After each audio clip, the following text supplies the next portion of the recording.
Obscure terms even seasoned golfers might not know. Let's start with some really obscure stuff that might surprise even the most seasoned golfers. Army golf, or military golf, refers to a round where you're hitting the ball left, then right, then left again, like the military cadence left, right, left. If you've ever played with me, you've witnessed a lot of Army golf. A breakfast ball is an unofficial mulligan specifically taken on the first tee. It's called that because, well, you're just starting your day and everyone deserves a second chance with their morning coffee still kicking in. I once played with a guy who insisted on a lunch ball and a dinner ball too. Needless to say, his scorecard looked more creative than accurate. Dead soldiers has nothing to do with actual military casualties. It refers to empty beer cans or bottles scattered around the course. If your foursome leaves behind a lot of dead soldiers, you might be having more fun than your scorecard suggests. And the stimp meter isn't just a made-up word. It's an actual device invented by Edward Stimpson in 1935 to measure the speed of putting greens. When someone says, "These greens are running at a 12 today," they're referring to the stimp meter reading, with higher numbers meaning faster greens. Augusta National during the Masters typically runs at about 13 to 14, which is basically like putting on your kitchen countertop. Smiling is when your club face is open at address, with the leading edge tilted upward, making the club look like it's grinning at you. It's usually followed by a slice so bad that you're definitely not smiling anymore. A Texas wedge isn't actually a wedge at all. It's when you use your putter from off the green, typically from the fringe or even the fairway. The name supposedly comes from Texas golfers who didn't want to chip in windy conditions.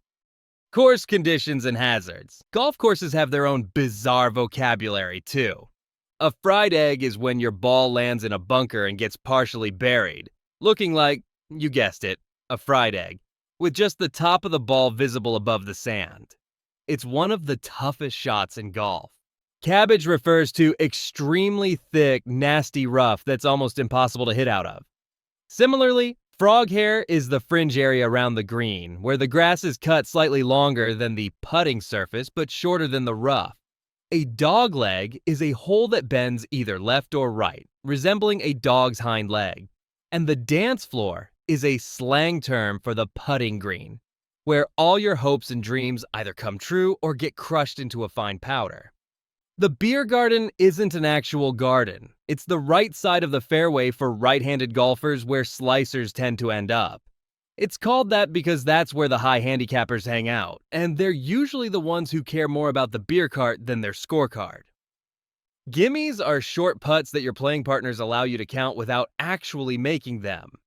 The standard distance varies wildly depending on who you're playing with, from inside the leather to anything inside 10 feet if we're running late for dinner. The dreaded others. Now let's talk about some of the most feared shot descriptions in golf. The ones that make grown men cry on the course. First up, the shank. This is when you hit the ball with the hosel of the club, sending it shooting off at a 90-degree angle to your intended target. It's so feared that some golfers won't even say the word out loud, referring to it instead as the S word or lateral. Then there's the chunk or fat shot, where you hit the ground well before the ball, taking a huge divot and sending the ball a disappointing distance. The opposite is a thin or scald shot, where you hit the ball with the leading edge of the club, sending it screaming low and hot, usually way over the green. A worm burner is a shot hit so low that it barely gets off the ground, theoretically threatening any worms in its path. And a duck hook is a violently hooking shot that starts left, for right-handed golfers, and keeps turning further left, often disappearing into the woods, never to be seen again. But my personal favorite is the banana ball, a massive slice that curves dramatically from left to right, for right-handers, tracing the shape of a banana in the air. I've hit so many of these in my life that I should probably have a Chiquita sponsorship by now. A topped shot is when you hit the ball above its equator, causing it to skid along the ground pathetically. And a whiff is when you swing and miss the ball entirely, which, according to the rules, counts as a stroke. And according to your friends, counts as material they'll bring up at your wedding toast 15 years later. Common bird-themed scoring terms. Now, let's talk about the bird family because golf has a weird obsession with our feathered friends when it comes to scoring. First up, we've got the birdie. This is probably the most common term you'll hear on the course, and it simply means scoring 1 under par on a hole. The term actually dates back to 1899 when a guy named Ab Smith hit his second shot just inches from the cup at the Atlantic City Country Club. He called it a bird of a shot, and the name stuck. Next up is the eagle, which is 2 under par on a hole. So that's a 3 on a par 5 or a 2 on a par 4. And yes, they went with eagle because it's a bigger, more impressive bird than just a regular birdie. But then things get a little weird with the albatross, which is 3 under par on a hole. That's a hole-in-one on a par 4 or a 2 on a par 5. In the US, some people also call this a double eagle, which makes absolutely no sense mathematically. If a birdie is 1 under and an eagle is 2 under, then a double eagle should be 4 under, not 3.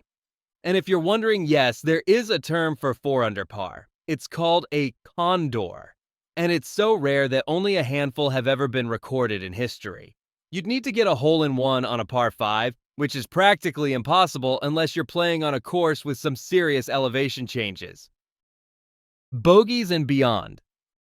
Now, let's talk about the flip side, when you score over par.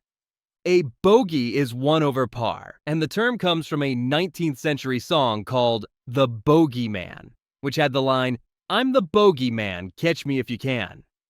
Golfers in Scotland started referring to the ideal score as the bogey, kind of like a ghost they were chasing.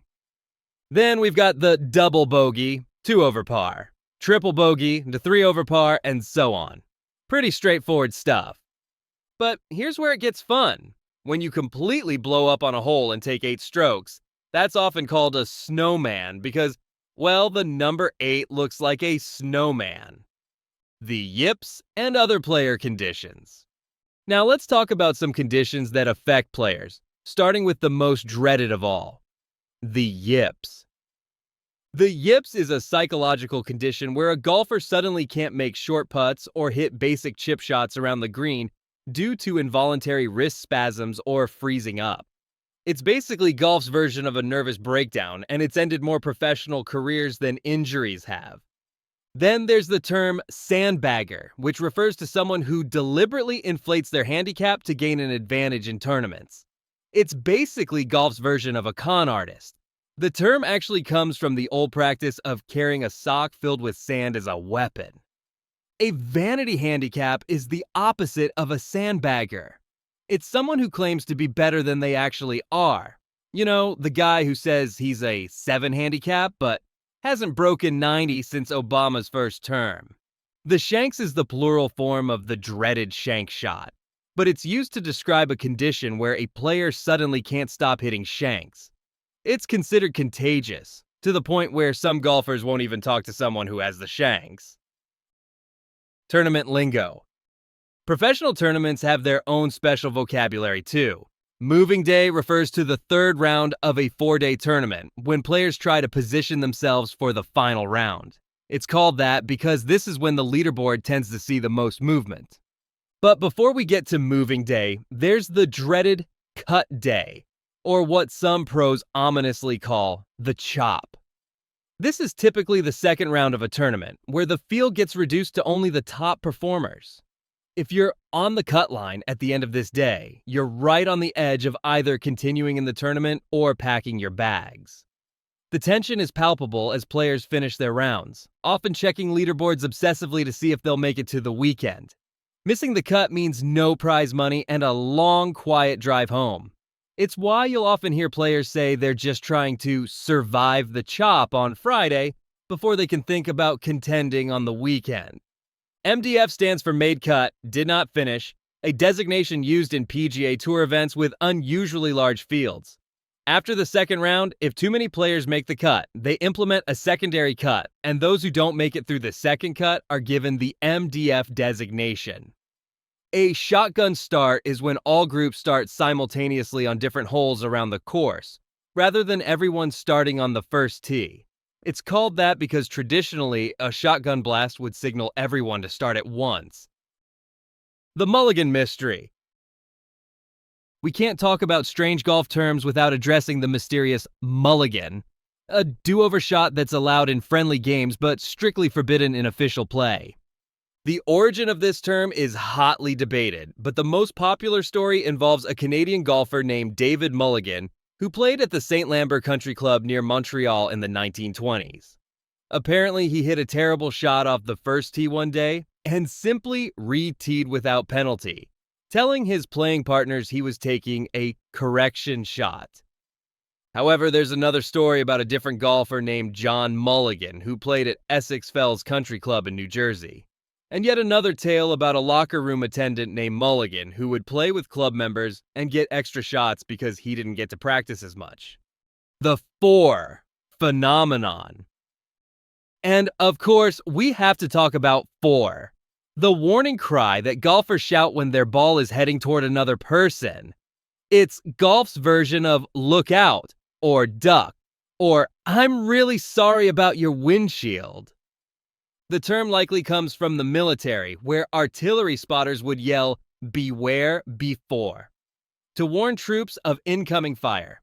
In golf, it got shortened to just fore, and now it's the universal signal that someone's about to get a Titleist-shaped bruise, the 19th hole, and other facilities. And finally, we have the 19th hole, the bar or restaurant at the clubhouse where golfers gather after their round to discuss their game, settle bets, and generally embellish the quality of their play. It's called the 19th hole because most golf courses have 18 holes.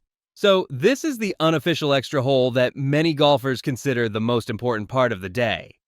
The halfway house isn't a rehabilitation facility. It's the snack bar or refreshment stand typically found between the 9th and 10th holes. It's where you can grab a hot dog, use the restroom, and lie to yourself about how the back nine is going to be so much better than the front. Equipment terminology. Golf equipment has its own bizarre language too. A blade is a type of iron with a thin, compact head design preferred by better players. They're called blades because they're thin and sharp-looking, and also because they can cut your confidence to ribbons if you don't hit them perfectly. Game improvement irons is the polite way of saying clubs for people who aren't very good. They have larger sweet spots and more forgiveness, which is golf speak for we know you're going to hit it badly, so we designed these to minimize the damage. A butter knife is an extremely thin blade iron, specifically a long iron like a 1, 2, or 3 iron that has so little loft it looks like you're about to spread butter with it. These clubs are notoriously difficult to hit and have largely been replaced in modern golf bags by easier to hit hybrids and woods. Offset refers to how far the leading edge of the club face is set back from the front of the hosel, which is where the club's shaft attaches to the club face. More offset helps prevent slicing, which is why game improvement irons tend to have more of it. Purists sometimes call high offset clubs shovel heads or can openers because of their shape. Betting terms. Golf and gambling go together like peanut butter and jelly, so naturally there's a whole vocabulary around betting. A Nassau is the most common betting format in golf, consisting of 3 separate bets: the front 9, the back 9, and the overall 18 holes. It's named after Nassau Country Club in Long Island, where it originated. Skins is a betting game where each hole is worth a set amount, and if players tie on a hole, the value carries over to the next hole. It's called skins because you're trying to skin money off your opponents. Wolf is a betting game usually played by foursomes, where each player takes turns being the wolf and choosing whether to play alone against the other 3 or pick a partner after seeing their tee shots. It's called wolf because when you are the wolf, you can choose to go at it alone, as the, so to speak, lone wolf, against the other competitors. Taking on the group 3 versus 1, you better have confidence in your game as the bet typically multiplies when doing so. A press is when you're losing a bet and start a new bet in the middle of the round to try to win your money back. It's the golf equivalent of doubling down at the blackjack table when you're already down big. Barkies are side bets where you get a point for making par on a hole after hitting a tree. Similarly, sandies are for making par after being in a bunker, and greenies are for being closest to the pin on par 3s. These side bets were clearly invented by golfers looking for any possible way to win money, despite playing terribly. Swing terminology. The golf swing has generated its own peculiar vocabulary. A swing thought is the one mechanical idea you focus on during your swing. Good players might have one swing thought. Average players have 3 or 4, and beginners have a constant internal monologue that sounds like a golf instruction book being read by an auctioneer. Casting is when you release the club too early on the downswing, losing power and accuracy. It's called that because the motion resembles casting a fishing rod. And just like fishing, the big ones usually get away. So there you have it. A comprehensive guide to golf's strangest terminology. From army golf to breakfast balls, from worm burners to the 19th hole, golf has developed a language all its own over the centuries. Next time you're on the course and someone says they got a snowman after hitting it into the cabbage, and then the beach for a fried egg, you'll know exactly what they're talking about. And if you hear someone yell, "fore," well, just duck. If you enjoyed this video, make sure to hit that like button and subscribe for more golf content. And let me know in the comments if there are any strange golf terms I missed, or if you have any funny stories about golf lingo confusion. Until next time, keep your drive straight, your putts true, and your vocabulary colorful. See you on the dance floor.